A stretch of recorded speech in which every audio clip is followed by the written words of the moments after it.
ശാസ്ത്ര പഠനത്തിന്റെ കാര്യത്തിൽ 41 പോയിന്റാണ് ഗൾഫ് രാജ്യങ്ങളിലെ പ്രവാസി വിദ്യാർത്ഥികൾ നേടിയത്. അന്താരാഷ്ട്ര ശരാശരിയേക്കാൾ ഉയർന്ന പോയിന്റാണിത്. 60 രാജ്യങ്ങളിലെ 8ാം ക്ലാസ് വിദ്യാർത്ഥികളുടെ ശാസ്ത്രാഭിരുചികൾ വിലയിരുത്തി തയ്യാറാക്കിയ trends in international mathematics and science സ്റ്റഡീസിലെ കണക്കുകളെ അടിസ്ഥാനമാക്കിയാണ് ഡൈജസ്റ്റ് ഇൻ മിഡിൽ ഈസ്റ്റ് സ്റ്റഡീസിലെ പഠനം.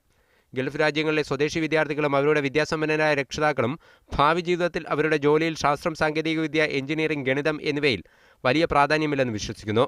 മാതാവും പിതാവും യുഎഇക്കാരായ വിദ്യാർത്ഥികളിൽ വളരെ കുറച്ചുപേർ മാത്രമേ ഭാവിയിലെ തൊഴിലവസരങ്ങളിൽ ശാസ്ത്ര സാങ്കേതിക വിദ്യാഭ്യാസം പ്രധാനമാണെന്ന് കരുതുന്നുള്ളൂവെന്ന് പഠനം നടത്തിയവരിൽ ഒരാളായ അമേരിക്കയിലെ ലെഹിംഗ് സർവകലാശാലയിലെ ഡോക്ടർ അലക്സാണ്ടർ വൈസ്മാൻ പറഞ്ഞു. മാതാവും പിതാവും പ്രവാസികളാണെങ്കിൽ അവരുടെ കുട്ടികളിൽ ശാസ്ത്ര സാങ്കേതിക വിദ്യാഭ്യാസം വളരെ പ്രധാനമാണെന്ന് കരുതുന്നു.